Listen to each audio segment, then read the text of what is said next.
In order to start gathering any of these event items with this event, you're first going to need to hunt down super turkeys, which are scattered across all the maps. Now, when you find them, you simply need to go ahead and kill them. Now, before you engage the turkey, there's a couple of things you need to know. First of all, one, when you defeat a super turkey, you're only going to get 2 wishbones, which isn't actually a lot once you figure out how hard they are to kill.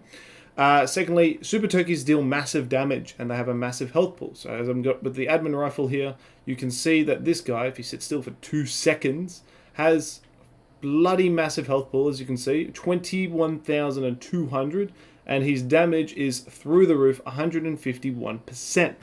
Now, that is just, they've got a massive health bar. All the turkeys have massive health bars and they do massive damage, right? And get this, they've got a few worse things. So as you can see on the screen right now, my Tech Rex, my strongest Tech Rex, is fighting this Super Turkey, and it's barely doing any damage. Now, the reason that is happening is because the Super Turkey has a damage reduction perk. Now, what this does is it means that every single creature in the game, except for the Giga, Donkey, and Managama, will do reduced damage. So as you can see, the Rex is basically doing nothing and being slaughtered. Whereas if I used a Giga, Managama, and Donkey, then they'll be fine because they can do their full damage. So yeah, it basically makes like 95% of the dinos in the game useless against super turkeys. Also, what's worse is that when you attack a super turkey, if there are surrounding creatures like trikes or stegos, normally passive creatures, when you hit the turkey, they'll become aggressive and they'll come to slaughter you and protect the turkey, which doesn't help you at all. So just be careful of that. I'm going to give you a quick few tips now and then show you how I deal with turkeys. So first thing is, if you're going to fight turkeys, I recommend having chitin armor and firearms like assault rifles and bullets to kill these things. So just make sure you utilize that to help you kill these guys. And then lastly, on top of that, turkeys cannot damage stone, or they cannot attack you in the water, or obviously they can't attack you if you're in the air. So utilize those 3 types of strategies when fighting super turkeys, because these guys are quite hard to kill, as you'll find out, and you don't want to be unprepared for them. Anyway, let's go on to the strategies on how to slaughter these guys. Alright, so my first method for dealing with super turkeys is by actually building a water trap here. Nothing too fancy. As you can see, it's decently in the water, but relatively not too fancy. Now, the reason I've got stone is because super turkeys can't damage stone. However, if you're really worried, metal is good, but nothing less than stone. Anyway, I'm going to go into the trap and show you how it works. So I'm going to jump into the trap now. I'm going to turn off creative mode so you can see what I'm doing this. I'm going to climb onto the pillar here. Give me 2 seconds. If I can get on. There you go. Alright. Now we're going to shoot a turkey. So that turkey is now aggro to us. He's going to come in to the trap. And now we're going to close the gate. And bam. Now we have an easy way to kill a super turkey. Because what happens is when a super turkey is under the water, it actually can't kill you. Like, it won't fight back. As you can see here, I'm just slaughtering the turkey right now with my pike. And he's doing nothing. That is because they just can't fight in the water when they're under enough, obviously. But yeah, you can do this with the pike. But the reason I got the pillar here as well, if you just want to shoot them, you can shoot them. So that's what you do. Bring them into this little trap here and then just slaughter the turkeys. And then those 2 wishbones are yours, easy for the grabbing. The second way to deal with a super turkey is by using a Giga, Managama, or a Dunkleosaurus. Now, the reason you use those 3 creatures is because they are immune to the turkey's damage resistance perk. So as I mentioned earlier, turkeys have a damage resistance perk, and basically what that perk does is it makes it where creatures do reduced damage to the turkey. So as you can see here, my Pulcano is doing 4 damage, whereas the Giga is doing its full fat damage. So if you want to be able to slaughter turkeys no problem and get their wishbones for days, you want to use the Giga, Managama, or the Dunkleosaurus, because they can basically solo these turkeys and they are just, they do their full damage, right? The turkey is no match for those 3 creatures, whereas every other creature, it's breakfast for the turkey. In order to get Chibis this time around, you'll need to hunt down the super turkeys and collect their wishbones from their corpses. Once you have enough wishbones, head to a cooking pot and go ahead and craft them.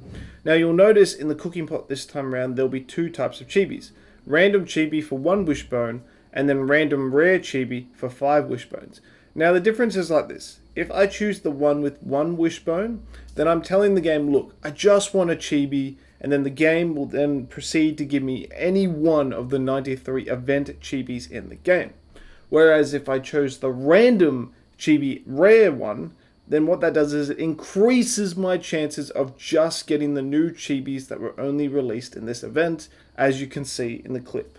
As I've just mentioned, in this event, we now have a total of 93 event Chibis in the game, and as the best part is, we can get any one of them during this event as well, which is great. Now keep in mind that event Chibis are not permanent unlocks, meaning you will not respawn with them when you die, and they can only be obtained during this event, but you can keep them even after the event is over. The new Chibis that we have this time around are the Broodmother, Bonnet Otter, Dunkleosaurus, Mantis, and Tuso.